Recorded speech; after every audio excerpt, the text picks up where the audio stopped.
क्या आप नहीं चाहते कि बुजुर्गों को 5100 पेंशन मिले? आप हाँ या ना बताइए। मैं एक बात कहना चाहता हूं, नहीं पहले ये हाँ ना बताइए, हाँ या ना बताइए। आप चाहते हो ना, मैं बता रहा हूं, आप सरकार को लेटर लिखो। सर सुनिए, देवेंद्र सिंह बबली का और आपकी जेजेपी पार्टी का विरोध हो रहा है, काले झंडे दिखाए जा रहे हैं, अभी ताजा मामला जो भट्टू में दिखाए गए थे, तो आपको उम्मीद है कि 46 अगर भाजपा ने ये बात माननी थी, भाजपा ने ये बात माननी थी, 51 पेंशन करनी पड़ेगी आपने कहा था और सरकार ने माननी थी, भाजपा ने माननी थी, अगर वो पूरा नहीं कर रही है फिर भी आप उनके साथ चिपके हुए हैं। मैं क्या कह रहा हूं, हमारी देखो अभी 56 विधायक है, वो मिलकर सरकार चले तो स्टेबल है, नहीं तो अगर जो 6 विधायक अगर समर्थन देते तो रोज वो ब्लैकमेल भी करते हैं सरकार को कि मुझे तो ये आपको हर रोज अभियान ही ऐसे आ रहे हैं। जैसे जैसे 2024 के चुनाव नजदीक आ रहे हैं, वैसे वैसे ही हरियाणा में भारतीय जनता पार्टी को लग रहा है कि जननायक जनता पार्टी से उनको कोई फायदा नहीं होगा, या फिर 2019 के चुनाव में उन्होंने गठबंधन करके जो सरकार बनाई थी, वो सरकार बनाने के बाद अब तक की जो रणनीतियां रही हैं इन दोनों गठबंधन की सरकारों में, शायद बीजेपी अब ऊब गई है, क्योंकि आए दिन कुछ ना कुछ ऐसे बयान भारतीय जनता पार्टी के नुमाइंदों की तरफ से आ रहे हैं जिससे कि ये लगता है कि भारतीय जनता पार्टी को जननायक जनता पार्टी की अब आगे जरूरत नहीं है, वो अपने पैरों पर खड़ा हो गई है और हरियाणा में पूरे कॉन्फिडेंस के साथ सोचती है कि 2024 का चुनाव लड़ लेंगे। आज की चर्चा के कार्यक्रम में हमारे आज के जो सवाल रहेंगे, जो मुद्दे रहेंगे, क्या भारतीय जनता पार्टी जननायक जनता पार्टी से किनारा करना चाहती है, या फिर भारतीय जनता पार्टी ने जननायक जनता पार्टी के साथ जो गठबंधन किया था सिर्फ सरकार बनाने के लिए ही किया था? इन सारे सवालों के जवाब के लिए हमारे साथ मेहमान हैं और हमारे वरिष्ठ पत्रकार सतीश अरोड़ा जी आपको परिचय करवाते हैं हमारे मेहमानों से और आगे की चर्चा शुरू करते हैं। नमस्कार साथियों, जजपा की ओर से जॉनी मेहता जी हैं जो व्यापार मंडल सेल के अध्यक्ष हैं टोहाना के, और भाजपा की ओर से हमारे बलदेव सैनी जी हैं जो मंडल महामंत्री हैं भाजपा के। तो हम बात करते हैं कि देखिए, चुनाव बहुत नज़दीक है, चुनाव नज़दीक होने के कारण अब दोनों पार्टियां गठबंधन में हैं, जो भाजपा और जजपा, दोनों के मन में क्या है, क्या इनके मन में खटास पैदा हो रही है? क्योंकि रोजाना ही कोई ना कोई बयान भाजपा की तरफ से, हालांकि जजपा की ओर से अभी तक कोई ऐसा बयान सामने नहीं आया जिसमें कि गठबंधन से इनकार किया गया हो, मगर भाजपा की ओर से समय समय पर कोई ना कोई ऐसे बयान आ रहे हैं कि जैसे जजपा की उन्हें जरूरत नहीं है। तो आइए हम बात करते हैं।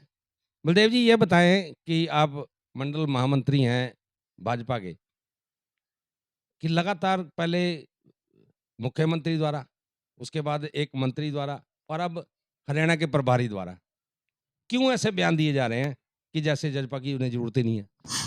अरोड़ा जी, सबसे पहले तो मैं आपकी जो चैनल पे डिबेट शुरू किया आपने, लोग बड़ा इंतज़ार करते हैं, एक चुनावी जो माहौल आपके द्वारा तैयार किया जा रहा है, उसके लिए मैं आपको बधाई देता हूं। दूसरी बात कि आज भारतीय जनता पार्टी और जननायक जनता पार्टी का समझौता है। देखिए, यहाँ दो चीजें हैं, एक होता है संगठन और दूसरी होती है सरकार। भारतीय जनता पार्टी जो कि प्रोटोकॉल की पार्टी, सिद्धांतों की पार्टी है, नीति रीति की पार्टी है, यहाँ पर संगठन एक अलग रूप से कार्य करता है और सरकार जो पार्टी से लोग विधायक बनते हैं या जिसको मुख्यमंत्री बनाया जाता है, सरकार संगठन होता है। तो दो बातें मैंने बताई हैं। इसमें हमारा भारतीय जनता पार्टी और जननायक जनता पार्टी का कोई संगठन का समझौता हमारा ना पहले से था और ना ही आज है। हाँ, सरकार में वो हमारे भागीदार हैं, हिस्सेदार हैं। संगठन एक अलग रूप से काम करता है, जननायक जनता पार्टी के संगठन अपने तरीके से काम कर रहे हैं, हम अपने तरीके से काम कर रहे हैं। तो ये समझौता चुनाव के बाद हुआ था और इसमें जो मैनिफेस्टो बना था वो जननायक जनता पार्टी का एक अपना मैनिफेस्टो था और भारतीय जनता पार्टी का एक अपना मैनिफेस्टो था। हरियाणा के अंदर हरियाणा की जनता ने किसी भी पार्टी को पूर्ण बहुमत नहीं दिया। हरियाणा के हितों को देखते हुए दोनों ही पार्टियों के बीच के लोग, एक सोच के लोग इकट्ठे हुए और इस सरकार को 3.5 पौने 4 साल से हम इकट्ठे तो हो गए, भाजपा जजपा इकट्ठे तो हो गए, मगर अब जो चुनाव अब 2024 के जो चुनाव आ रहे हैं उनमें क्या आपको जेजेपी की जरूरत नहीं है कि लगातार जैसे प्रदेश के जो प्रभारी हैं भाजपा के, उन्होंने कल परसों जो बयान दिया है कि उचाना सीट को लेकर कि हम दीदी को लड़वाएंगे, यानी उनका कहने का तात्पर्य था कि प्रेमलता जी को लड़वाएंगे, और क्या आप उन्हें जितवा देंगे? जबकि वहां पे ऑलरेडी जेजेपी का विधायक है, उप मुख्यमंत्री दुष्यंत चौटाला जी वहां से विधायक हैं। अगर समझौता दोनों में है तो क्यों ऐसी बात की जा रही है कि दीदी को लड़वाएंगे हम? देखिए अरोड़ा जी, मैं पहले भी कह चुका हूं, ये समझौता चुनाव के बाद हुआ है। हमारी आदरणीय बहन प्रेमलता जी ने पहले भी वहां से चुनाव लड़ा था और आदरणीय हरियाणा के उप मुख्यमंत्री माननीय दुष्यंत चौटाला जी ने वहीं चुनाव लड़ा था। जनता ने जिसको मैंडेट दिया वो जीत कर आया और आज हमारे पार्टी के अंदर उप मुख्यमंत्री हैं। पहले भी चुनाव से पूर्व हमारा कोई समझौता नहीं था और ये समझौता केवल सरकार चलाने के लिए। क्या लगता है कि अब की बार अब समझौते में चुनाव नहीं लड़ेंगे? देखिए ये तो पार्टी के मुखिया ही निर्धारित करेंगे, लेकिन हमारे मुखिया ने, प्रभारी जी ने एक बात जरूर कही है कि उचाना से आदरणीय स्नेहलता जी चुनाव लड़ेगी। देखिए हमारी पार्टी का आंतरिक मामला है, हम किसे लड़ाते हैं, किसे नहीं लड़ाते हैं। चुनाव से पहले हमारा भी समझौता नहीं था और चुनाव जब सर पर आएंगे, क्या रणनीति पार्टी के जो हमारे लीडर साहिबान है वो करेंगे, वो तो समय ही बताएगा। जजपा से आप व्यापार मंडल के टोहाना के प्रभारी हैं, व्यापार सेल के, तो ये बताएं कि क्या लगता है अब आपको, जैसे बीजेपी के नेताओं द्वारा लगातार बयानबाजी जारी है, क्या लगता है 2000 चुनाव में आप इनको जरूरत नहीं है भाजपा को आपकी? ऐसा है अरोड़ा जी, जो भाजपा के प्रभारी हैं विपल्लव देव जी बहुत सुलझे हुए व्यक्ति हैं, त्रिपुरा के पूर्व मुख्यमंत्री भी हैं और मौजूदा सभा में वो हरियाणा भाजपा के प्रभारी हैं।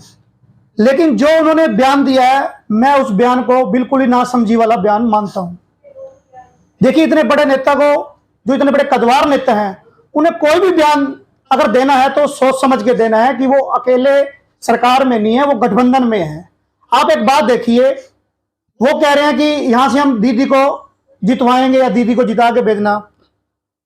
अभी विधानसभा चुनाव में 1.5 साल का समय पड़ा है और क्या गठबंधन में ऐसे शब्दों का प्रयोग करना जल्दबाजी नहीं है? आपको नहीं लगता कि गठबंधन जो इनका वर्डिंग है, जो इनका जो कहा गया इन द्वारा, भाजपा द्वारा, कि ये चुनाव के बाद का गठबंधन है और अब चुनाव ये अपनी मर्जी से चुनाव लड़ेंगे, आप अपनी मर्जी से चुनाव लड़ेंगे।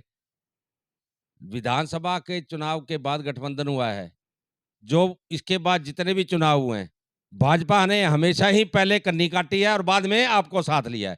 अब की बार लगता है कि आपको साथ लेंगे? अब की बार अरोड़ा जी, जब से हमारा गठबंधन हुआ है, हमने कोई भी इलेक्शन है उसमें गठबंधन धर्म निभाया है और यही चौधरी देवीलाल की परंपरा रही है कि उन्होंने जिससे यारी की है, जिससे गठबंधन किया, वो गठबंधन सिरे तक निभाया है। आप एक बात देखिए, इलेक्शन में किसी को मैंडेट नहीं मिला, जजपा अलग लड़ी, भाजपा अलग लड़ी, 40 सीटें जजपा को मिली और 10 सीटें हमें मिली। वर्तमान में 41 है। चलो अब 41 हो गए, कुलदीप जी आ गए, 41 हो गए होंगे। तो हमें आमंत्रित किया गया केंद्रीय नेतृत्व है जो भाजपा का कि आप आइए और हमारे साथ सरकार बनाइए ताकि हम हरियाणा को एक स्टेबल सरकार दे सके। हमारे नेताओं ने विचार विमर्श किया और हम तैयार हो गए कि हम दोबारा इलेक्शन की तरफ नहीं जाना। उस टाइम इनके 40 विधायक थे, 5 और 6 थे, तो वो सरकार हिलती रहती, कभी ऊपर कभी नीचे, कभी एक भाग गया कभी एक आ गया, तो उसमें दिक्कतें थी। तो हमने एक स्टेबल सरकार चलाने के लिए हरियाणा के हितों को देखते हुए हमने गठबंधन का फैसला लिया। आप एक बात देखिए पवन जी, एक मिनट, एक बात देखिए, विपल्लव देव जी ने इतनी जल्दबाजी क्या थी कहने की? अगर उन्होंने गठबंधन तोड़ना है तो आज कह दें कि यू कैन गो नाउ, आप जा सकते हो, हम गठबंधन नहीं है। तो मैंने आपको पहले भी कहा था कि जजपा का जो कार्यकर्ता है वो इलेक्शन के लिए हमेशा तैयार रहता है, वो आज भी तैयार है। अगर गठबंधन होएगा या नहीं होएगा, दुष्यंत चौटाला ही विधानसभा के प्रत्याशी होंगे उचाना से, ये पार्टी का फैसला है। अगर गठबंधन टूटता है तो टूट जाए, लेकिन वहां क्योंकि उनका दावा बनता है। अब ये देखिए, इस बार 48,000 वोटों से जीत गए हैं, जो इतिहास है उचाना का। आज तक इतने बड़े मार्जिन से उचाना में कोई नहीं जीता होगा। और उससे पहले जब 2014 में लोकसभा चुनाव में दुष्यंत चौटाला जी जीते थे, तो लोगों ने उन्हें लगभग 60,000 वोटों से वहां से जिताया था, पूरा आशीर्वाद दिया था। तो जब इतने बड़े मार्जिन से वो जीत के आ रहे हैं, वहां नेतृत्व कर रहे हैं, नुमाइंदे हैं वहां के, तो मैं कह रहा हूं इस समय भाजपा को ये बयान देना एक बचकाना हरकत है, ऐसा नहीं बोलना चाहिए था उन्हें। देखिए, मैं जोनी जी की बात को थोड़ा सा दुरुस्त कर देता हूं। जो भी कोई कप्तान होता है, अब प्रभारी हैं हमारे श्रीमान विप्लव देव जी, प्रभारी है, वो कप्तान है हमारे। कप्तान अपनी की रणनीति बनाता है कि किस तरह से हमें, कहां से हमें जीतना है, क्योंकि उसके ऊपर एक दायित्व होता है संगठन में से अच्छे लोगों को या सीनियर लोगों को एकजुट करके हम चुनावी तैयारी करें। वो उनकी ओर से जो बयान दिया गया, उनकी सोच समझ के कोई रणनीति उन्होंने बनाई है। एक ये बताया कि आप बयान दिया गया है, जो वो प्रभारी हैं, बाहर के स्टेट के हैं, और प्रभारी है बाहर के स्टेट के, लेकिन यहाँ के प्रभारी हैं, प्रभारी हैं यहाँ के। तो क्या हरियाणा की जो पार्टी की जो एक कार्यकारिणी है कि उसके बिना पूछे बयान दे दिया उन्होंने? देखिए, मैं आपको पहले भी कह चुका हूं, जब कोई प्रभारी नियुक्त होता है, मैंने कहा कि भारतीय जनता पार्टी प्रोटोकॉल की पार्टी, यहाँ पर रीति नीति से काम होता है, संगठनात्मक काम होता है, जिसको प्रभारी नियुक्त कर देते हैं। तो प्रभारी को निर्णय लेने का पूरी तरह से उनके पास फैसला होता है। यहाँ वो तो है नहीं कि राजस्थान की तरह कि वहां पर जब किसी मुख्यमंत्री को बदलने की बात की जाती है, वहां पर हंगामे हो जाते हैं, वो लोग प्रदर्शन करने लग जाते हैं। हमारे यहाँ तो एक मैं एग्जाम्पल देता हूं, महाराष्ट्र के मुख्यमंत्री थे जो पहले, उनको शिंदे सरकार में मुख्यमंत्री उप मुख्यमंत्री बना दिया। ये पार्टी तो प्रोटोकॉल की है। इस पार्टी में प्रभारी जो हमारा संगठन का होता है, वो जो निर्देश देता है, जो निर्णय लेता है, वो पूरे जो थिंक टैंक हमारा है, उनसे विचार विमर्श करके, हमारी हरियाणा की पूरी कार्यकारिणी से उन्होंने विचार विमर्श किया होगा, उसके बाद इन्होंने कोई निर्णय लिया। लेकिन देखिए, अभी कोई हमारा गठबंधन टूटा थोड़ी है, गठबंधन चल रहा है और पूरी मजबूती के साथ चल क्या रहा है। लगता है आपका गठबंधन टूट जाएगा? देखिए, मैंने पहले कहा कि ये गठबंधन चुनाव के बाद का गठबंधन था। जब तक चुनाव सर पे नहीं आते तब तक हमारा गठबंधन है ही है, उसके बाद देखते हैं क्या होगा। लेकिन हमारे विप्लव देव जी ने जो निर्णय लिया है, वो थिंक टैंक से, हरियाणा की टीम से विचार विमर्श के बाद ही उन्होंने निर्णय लिया है। हमारा आज भी भारतीय जनता पार्टी, जननायक जनता पार्टी का गठबंधन है, और जब तक गठबंधन रहेगा, ये पूरी मजबूती के साथ हम मिलकर तो काम। उनके बयान जो दिया है उन्होंने, उसको लेकर के आप संतुष्ट है? वो ये नहीं कहेंगे कि गलत बयान दिया है? देखिए, बिल्कुल गलत बयान दिया। वो एक हमारे कप्तान है, हमारे प्रभारी है, जो प्रभारी है। गठबंधन में रह के ऐसा बयान देना बिल्कुल ही गलत बयान है। इसे किसी भी तरीके से हम सही बयान नहीं कह सकते। मैंने आप एक बात देखिए, बलदेव जी, एक मिनट, आपने बोल दिया, मेरे को बोलने दीजिए। एक बात देखिए, अभी 3.5 साल हमने सरकार चलाई, मिलकर सरकार चलाई। हमने जो भी भाजपा ने इलेक्शन लड़ा, हमने गठबंधन धर्म निभाया। देखिए, अभी 1.5 साल पड़ा है, लोकसभा चुनाव को साल पड़ा है और विधानसभा चुनाव 1.5 साल पड़ा है। ऐसा कभी होता है क्या? मैं पूछता हूं, भाजपा हाईकमान उनको ऑथराइज कर दिया है कि वो जाएं और अपनी टिकटों का फैसला कर ले कि कौन कहां से कौन लड़ेगा? या तो लेटर दिखा दें, एक लेटर दिखा दें कि देखो जी, मेरे को तो भाजपा हाईकमान ने कह दिया कि आप जाओ और आप अपने ना नुमाइंदे चुन लो, तो कौन कहां से लड़ेगा? अभी सुन लो, अभी एक मिनट, अभी गठबंधन है, गठबंधन चल रहा है।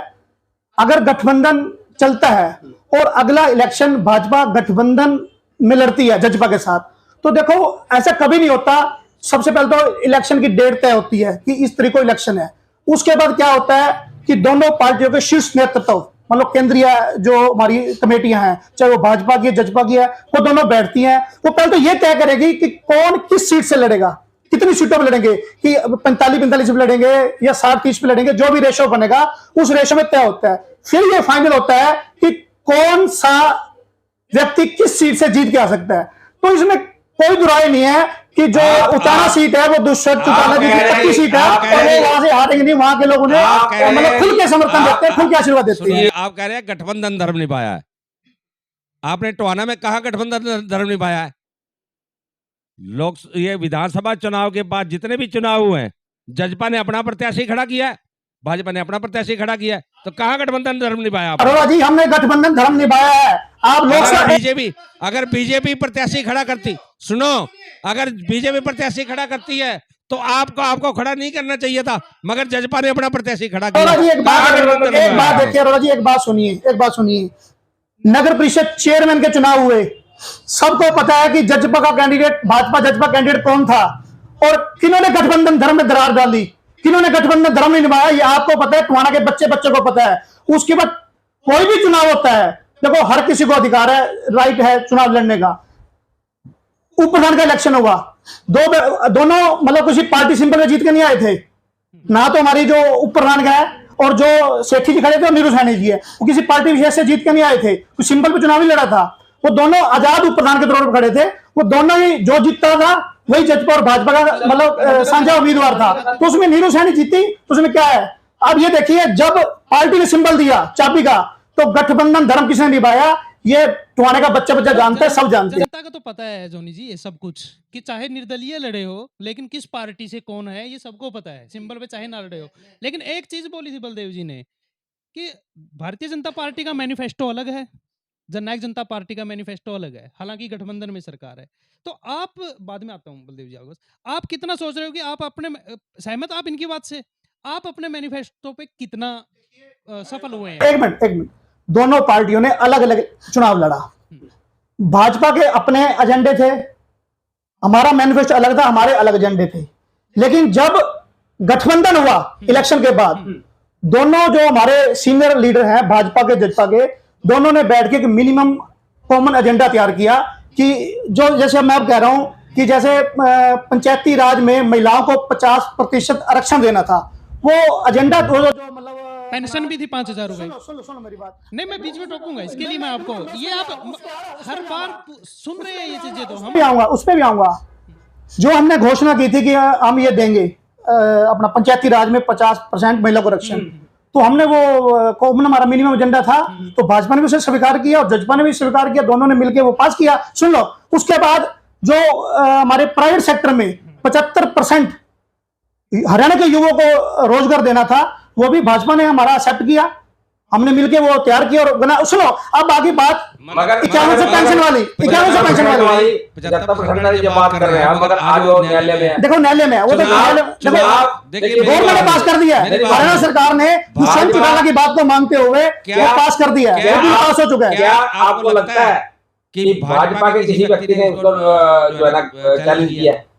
देखो, मुझे नहीं पता कि भाजपा के व्यक्ति ने चैलेंज किया या किसी और ने किया है, लेकिन जब हम कोर्ट न्यायालय में है तो हमें इंतजार करना पड़ेगा जब तक न्यायालय का आदेश नहीं आ जाता, वो क्या कहते हैं, हमें वेट करना चाहिए। लेकिन सरकार की मंशा गलत नहीं थी, देखो सरकार ने जो वादा किया था वो पूरा कर दिया है। अब कोर्ट में चला गया तो सरकार लड़ेगी, वहां भी अपना पक्ष रखेगी और हमें उम्मीद है कि सरकार वहां से भी जीत के। ये बातें हर बार होती हैं अपनी, लेकिन आज का जो है अपना मुद्दा जो है या फिर जो विषय है, उसके लिए मैं आपसे साफ सुथरा जवाब चाहूंगा इसके लिए, कि आप कह रहे हो कि आपने पैसा बचाने के लिए जनता का गठबंधन किया इनसे। एक होता, आपने बताया कि इलेक्शन होने से पहले गठबंधन होता है, एक इलेक्शन के बाद गठबंधन होता है। अब की बार जो आपको सीटें मिली थी, 10 सीटें मिली थी हरियाणा में, तो आपको क्या लगता है कि जो वादा आप लोगों ने किया था, एक तो वो नहीं पूरा कर पाए, दूसरा लोगों ने वोट इस वजह से दिए हुए कि भारतीय जनता पार्टी से दरकिनार करना है, और आप लोगों को वोट इसलिए दे दी कि आप भारतीय जनता पार्टी में नहीं जाएंगे। अब की बार उम्मीद है आप कवर कर पाएंगे उस चीज को, या लोग आपको वोट दे देंगे? ऐसा है, उस समय जब हमने विधानसभा चुनाव अलग लड़ा था, उस समय किसान आंदोलन नहीं हुआ था। किसान आंदोलन तो अब जाके जो मोदी 2 है, मतलब दूसरा टर्म था मोदी जी का, उसमें हुआ किसान आंदोलन। उससे पहले हमारा किसान आंदोलन नहीं हुआ था उसमें। ठीक है, तो सुन लो, हम लड़े, बिल्कुल हम भाजपा के खिलाफ भी लड़े, कांग्रेस के खिलाफ भी लड़े। लोगों ने हमें 10 सीटों का मैंडेट दिया कि आप 10 सीटें जीत के आए, उनको 40 का दिया। तो हमारी जो राय थी, मैं पहले भी कह चुका, हमारी जो राय थी, एक स्टेबल सरकार, हमने जो वादा किया था कि हम हरियाणा की जनता को स्टेबल सरकार देंगे, और सुन लो मेरी बात, उसी लाइन पे चलते हुए हम आज तक भी स्टेबल सरकार दे रहे हैं हरियाणा की जनता को। पूरे 5 साल के लिए हमारा वादा हुआ था कि 5 साल हम भाजपा के साथ रहेंगे। और आपको एक बात और बता दूं, आप इन मामलों में माहिर हैं, आप देख लेना, हमारे किसी भी नेता ने आज तक, चाहे वो राष्ट्रीय सदर का नेता हो, चाहे वो हरियाणा सत्र का नेता हो, प्रदेश स्तरीय नेता हो, किसी ने भी कोई कच्ची बात नहीं करी जिसमें गठबंधन में दरार पड़ी हो। बीजेपी क्यों कहती है ऐसे, क्यों देखो इसका जवाब तो बीजेपी दे सकते हैं, वैसे क्यों कर रही है, वो तो बीजेपी बताएगी ऐसा क्यों कर रही है वो बार बार। आप एक बात सुनिए, सीएम साहब ने कहा कि ये भाजपा की सरकार है, मात्र एक सहयोगी पार्टी है हमारी, ये कहा। 3 दिन 4 दिन बाद भी जब पत्रकारों ने दोबारा पूछा, आपने नहीं भाई नहीं, गठबंधन की सरकार है, बिल्कुल गठबंधन की सरकार, उन्होंने माना सरकार गठबंधन की है। अब वो कह रहे हैं कि कोई एहसान नहीं कर रखा, तो भैया एहसान क्या होता है, जरूरत की चीज थी, आपको हमारी जरूरत थी, सुन लो मेरी बात, एक मिनट बलदेव जी, आपको हमारी जरूरत थी, आपको हमारे 10 एमएलए की जरूरत थी, आपने हमसे मांगे, हमने वो 10 एमएलए आपको दे दी। जो क्या सवाल था उसका मैं जवाब दे दूं। जोनी जी ने, जो मेरे बिल्कुल छोटे भाई हैं, हमने राजनीति बहुत साल इकट्ठे की, हम दोनों ने इंडियन नेशनल लोकदल की हमने राजनीति की है। मैं पता नहीं इनका वो ज्ञान कहाँ आज लुप्त हो गया है या ये पूरा तैयारी नहीं करके आए, मुझे तो ऐसा लग रहा है। काबिल तो बहुत है ये, लेकिन कहीं ना कहीं चूक गए हैं। पहली बात तो ये इन्होंने कहा कि जी विप्लव देव को एक लेटर दिखाना चाहिए। मैं जोनी भाई से क्वेश्चन करना चाहता हूं कि जिसको भारतीय जनता पार्टी की राष्ट्रीय कोर कमेटी ने जिन्हें प्रभारी नियुक्त करके हरियाणा में भेजा है, अरे भैया लेटर दिया तो तभी तो नियुक्त किया होगा ना वो। सरकार दिलाने के लिए भेजा कि पार्टी दिलाने के लिए भेजा है? सुनिए सरकार दिलाएगा सर, सुनिए पार्टी के लिए आए हैं। मैंने पहले कहा है सरकार ने थोड़ी आए हैं। विप्लव देव जी संगठन के हमारे प्रभारी हैं और संगठन का प्रभारी कप्तान होता है। उन्होंने ये देखना है कि किसको कहां से चुनाव लड़ाना है, कौन जिताऊ कैंडिडेट है। दूसरी बात में जोनी जी को एक बात का जवाब दे दो, कल ही जननायक जनता पार्टी के जो हमारे राष्ट्रीय अध्यक्ष चौधरी अजय सिंह चौटाला जी हैं, उनका एक बयान मैं अभी देख रहा था।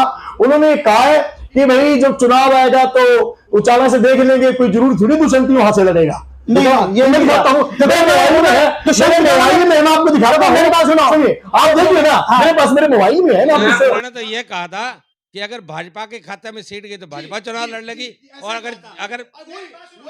अगर गठबंधन हुआ तो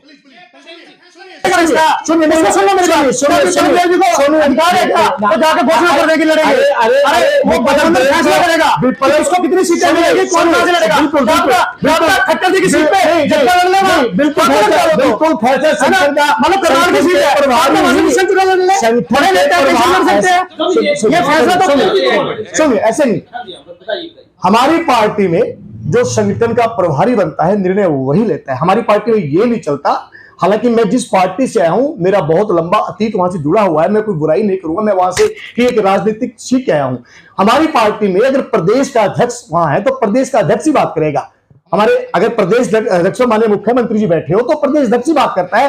माननीय मुख्यमंत्री सरकार चला रहे हैं और प्रदेश अध्यक्ष प्रदेश को चला रहे हैं। हमारे प्रभारी जी ने एक निर्णय लिया है, बात कही कि उचाना से हम दीदी को चुनाव लड़ाएंगे, इसका मतलब हमारी पार्टी का फैसला है ये। दूसरा, मैं तो चौधरी अजय सिंह चौटाला की जो सोच है, क्योंकि वो चौधरी देवीलाल के पुत्र हैं, उनकी जो सोच, उन्होंने एक बड़ी अच्छी बात कहकर इस बात को निपटाने का प्रयास किया कि भाई कोई बात नहीं, अब इस समय आने दो, उचाना से देख लेंगे, अगर तो बीजेपी की सीट बीच में लड़ लेगी, अगर हमारी सीट हम लड़ लेंगे। इस बात को कहकर अगर हम इस तरह चलेंगे क्या हो कल। लेकिन ये अच्छी सोच थी। ये बताया कि आपकी बात ठीक है कि विपुल देव जी ने कह दिया कि हम दीदी को चुनाव लड़ाएंगे, प्रेमलता जी को चुनाव लड़ाएंगे, तो इसका मतलब तो यही निकल के सामने आया कि गठबंधन नहीं रहेगा, गठबंधन के बीच चुनाव नहीं होगा। अगर आपने सीट की घोषणा कर दी कि ये सीट पार्टी ने सीट की घोषणा कर दी, तो इसका मतलब है गठबंधन नहीं रहेगा। नहीं, अजय चौटाला जी को सुनिए ना, उन्होंने कहा अगर बीजेपी हिस्से में बीजेपी को दे देंगे। मेरे को अच्छे से याद है जब भारतीय जनता पार्टी और इनेलो की 1978 में जब हमारी दोनों का गठबंधन था, उस समय इंडियन नेशनल लोकदल थी, उस समय जींद के अंदर चुनाव हुआ था। जींद के अंदर भारतीय जनता पार्टी कैंडिडेट अलग से लड़ा था और उधर से इनेलो का अलग से लड़ा था। चौधरी माननीय ओम प्रकाश चौटाला जी ने वहां पर बयान दिया था कि कोई बात नहीं, जींद में हमारा हरियाणा मैच हो रहा है। लेकिन हमारे प्रभारी जी ने जो कहा है, अभी जो इसीलिए मैं कह रहा हूं अभी कल ही राष्ट्रीय जो प्रदेश अध्यक्ष हैं, जजपा के प्रदेश अध्यक्ष हैं, उन्होंने कहा कि चाहे 4 दीदी लड़ ले लेकिन चुनाव दुष्यंत चौटाला जी ही लड़ेंगे। तो इसका मतलब कि आपका गठबंधन कटाई में है। मैं इसका जवाब देता हूं, मैं बड़ा असमंजस में हूं कि पार्टी के राष्ट्रीय अध्यक्ष तो जननायक जनता पार्टी के राष्ट्रीय अध्यक्ष तो ये कह रहे हैं कि जिसके हमारा जो गठबंधन है वो मजबूत है और इसको प्रयास करेंगे, आगे भी चलाएंगे, और जिसके हिस्से में सीट आएगी उचाना की उधर लेगा। और लेकिन उन्हीं के प्रदेश अध्यक्ष उनकी बातों काट रहे हैं। मैं तो ऐसा है देखो, मैंने वो बयान नहीं सुना मैं आपकी बात को फिर भी बड़ा करता हूं। मैंने वो बयान नहीं सुना, लेकिन मैं आपकी फिर भी बात को बड़ा करता हूं। देखो, कल तक तो पार्टी इस स्टैंड पर थी कि उचाना से दुष्यंत चौटाला ही चुनाव लड़ेंगे और उनका हक भी बनता है, क्योंकि जनता ने उन्हें बहुत बड़े मार्जिन से जिता के पूरा आशीर्वाद देके वहां से जिताया है और वहां से उनका हक बनता है। सुन ले मेरी बात। तो भारतीय जनता पार्टी जब तक गठबंधन कायम है तो क्या जो हमारे प्रभारी हैं हरियाणा के भाजपा के, उन्हें ऐसा बयान नहीं देना चाहिए था? ये नासमझी वाला बयान है, उन्हें ऐसे हमारे प्रभारी ने उन्होंने जो बयान दिया है उस बयान पर पार्टी फूल चढ़ाएगी। वो राजनीति में एक सवाल आप दोनों से एक सवाल है। चलो वो तो उचाना की बात रहेगी, हम टोहाना की बात करें तो यहाँ पर भी वही हालात होने वाले हैं। बिल्कुल, टोहाना से आप देख लो, देवेंद्र सिंह बबली जो है जज्बा से 55,000 वोटों से जीते, लगभग 54,900 कुछ वोटों जीते ना, तो उनका दावा पहले बनता है। बिल्कुल, अगर देखिए मैंने पहले मैं पहले भी कह चुका हूं, देखिए ये जो गठबंधन हुआ था, ये दोनों ही पार्टियों के जो थिंक टैंक थे, अच्छी सोच वाले लोग थे, उन लोगों ने मिलकर एक निर्णय लिया कि हरियाणा को दोबारा चुनाव में ना झोंका जाए। एक गठबंधन होता है जिसको हम मिनिमम साझा एक मैनिफेस्टो बनाते हैं, चुनाव से पहले होता है। ये गठबंधन चुनाव के बाद हुआ और अभी चुनाव दूर है, अभी 1.5 साल चुनाव में, लेकिन उस लोकसभा चुनाव 10-11 महीने में ही है। वो निर्णय क्या होगा, ये सारी बातें तो भविष्य पर ही है, लेकिन हमारे प्रभारी जी ने, माननीय विप्लव देव जी ने जो निर्णय लिया है वो पार्टी के, भारतीय जनता पार्टी हरियाणा की इकाई से, संगठन से विचार विमर्श करने के बाद ही लिया हो। देव जी, जनता के बीच में अभी ये समंजस है कि नया चेहरा ढूंढ रही है टोहाना की जनता। आप लोगों को भी पता है कि जेजेपी की टिकट किसको मिलने वाली है, किसको नहीं मिलने वाली है, अभी टाइम है उस चीज में। और जो आप उचाना की बात कर रहे हो ना, कि वहां से जैसे कि प्रदेशाध्यक्ष आपके जननायक जनता पार्टी के, उन्होंने कहा चाहे 4-4 दीदियां, उनको स्पष्ट है कि उनको दुष्यंत जी से वही लड़ाने हैं वहां से इलेक्शन। लेकिन इनके भारतीय जनता पार्टी को है कि उन्होंने बोला कि हम प्रेमलता जी की तरफ इशारा था कि हम उनको खड़ा करेंगे। पवन जी, जो दुष्यंत चौटाला जी हैं वो हमारी पार्टी के मुखिया हैं और भारी मतों से वो वहां से जीत के आए हैं, तो बिल्कुल उनका पहला दावा बनता है, चाहे वो गठबंधन में लड़े चाहे वो अकेले लड़े, उनका दावा बनता है कि वो वहीं से ही चुनाव लड़े, वहीं से ही लड़ेंगे और वहीं से ही हम लड़वाएंगे। आप ये बताएं कि आपके दिमाग में, तो पार्टी के दिमाग में था कि दोबारा चुनाव में न झोंका जाए, और जिसके कारण आपने गठबंधन किया। अब जो वादे आपने किए थे वो पूरे नहीं हुए, नंबर 1। नंबर 2 कि अगर आप पीछे रहते तो क्या दोबारा चुनाव होते? हो सकता कि जो इंडिपेंडेंट थे उनके साथ भी सरकार बनती। लोगों ने मैंडेट दिया आपको भाजपा के खिलाफ, आप जा बैठे भाजपा की गोदी में, तो अब क्या लगता कि आप इलेक्शन में जा पाएंगे? आप लोगों को क्या कहेंगे? किस लिए वोट मांगेंगे? आप भाजपा के साथ रहने के लिए वोट मांगेंगे या अपने लिए वोट मांगेंगे? सुन तो लो, ये भाजपा को भी पता था कि हम आजाद विधायकों के साथ सरकार चला सकते हैं, लेकिन उन्हें यह भी खतरा था कि आजाद विधायकों के साथ हम स्टेबल सरकार नहीं चला सकते। आप ये देखिए, 40 सीटें भाजपा को मिली, 6 सीट आजाद थी, 46 पूरे थे, और उनमें से एक भी कहीं इधर उधर हो जाता तो फिर सरकार गिरती। उसको हम स्टेबल सरकार नहीं बोल सकते। स्टेबल सरकार का मतलब है था कि 40 विधायक भाजपा के, 10 विधायक जजपा के, 50 और 6 विधायक आजाद, जो कि समर्थन दे रहे हैं भाजपा को, सरकार को समर्थन दे रहे हैं। एक तो 56 विधायकों से सरकार चलानी, वो स्टेबल है, या 46 विधायकों से सरकार चलानी स्टेबल है? आप खुद बताइए, स्टेबल सरकार आप किसे मानते हैं?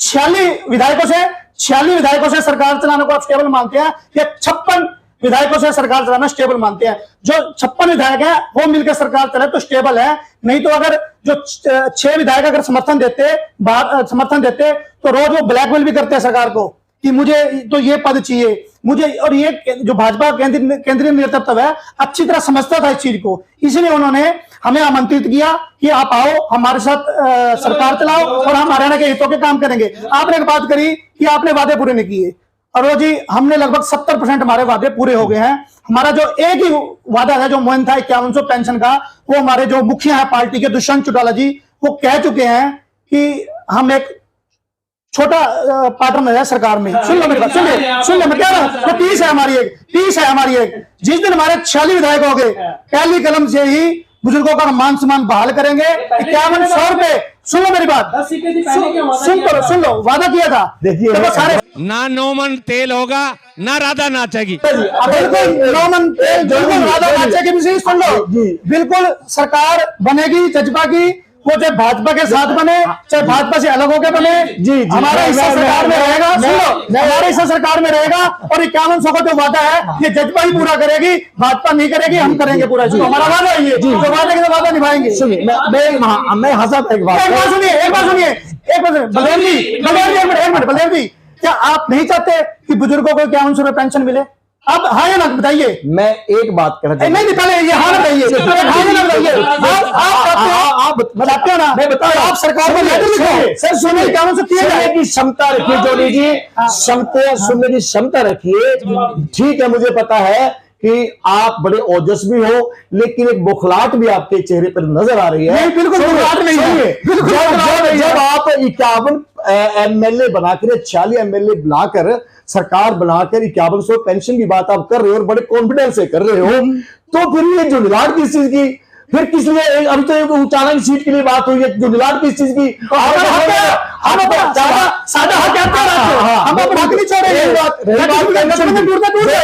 भारतीय जनता पार्टी एक ऐसी पार्टी है जो माननीय मनोहर लाल जी ने वायदा किया हरियाणा की जनता को कि हम आपकी पेंशन 3000 रुपए कर देंगे। 2750 हो गई है, हमने वायदा 3000 का किया था। रही बात हमारे साथी ने क्या किया, वो 11,000 कर दे, हमें क्या दिक्कत है? जब ये करें हमें को मतलब हमने जो 3000 का वायदा किया क्या हुआ था, हमने उसमें यह भी था कि पेंशन 5100 करनी पड़ेगी आपको। मुख्यमंत्री सरकार ने दिया, मुख्यमंत्री जी ने क्लियर कर दिया कि सरकार हमारी है और जननायक जनता पार्टी हमारी। बयान बदल दिया था। अगर भाजपा ने ये बात माननी थी, 5100 पेंशन करनी पड़ेगी आपने कहा था और सरकार ने माननी थी, भाजपा ने माननी थी। अगर वो पूरा नहीं कर रही है फिर भी आप उनके साथ चिपके हुए हैं। मैं क्या कह रहा हूं हमारी, देखो अभी ये तो नहीं कहते हम नहीं करेंगे, सुन लो देखो निकालेंगे तो जिस दिन निकलेंगे तो कह दें, हमारे को कह दें कि हम गठबंधन नहीं रखना चाहते, कुछ धक्के से। देखो जिस तरीके से देवेंद्र सिंह बबली का और आपकी जेजेपी पार्टी का विरोध हो रहा है, काले झंडे दिखाए जा रहे हैं, अभी ताजा मामला जो भट्टू में दिखाए गए थे, तो आपको उम्मीद है कि 40 सीटें आपकी आ जाएंगी? और दूसरी बात, जनता ये तय करेगी 2024 में कि जननायक जनता पार्टी और भारतीय जनता पार्टी या गठबंधन की सरकार कैसी रही है। क्या लोगों के साथ इसमें धोखा हुआ है या लोगों का विकास हुआ है? तो अगली आज के कार्यक्रम में इतना ही, आगे किसी और चर्चा में फिर मिलते हैं आपके साथ। धन्यवाद।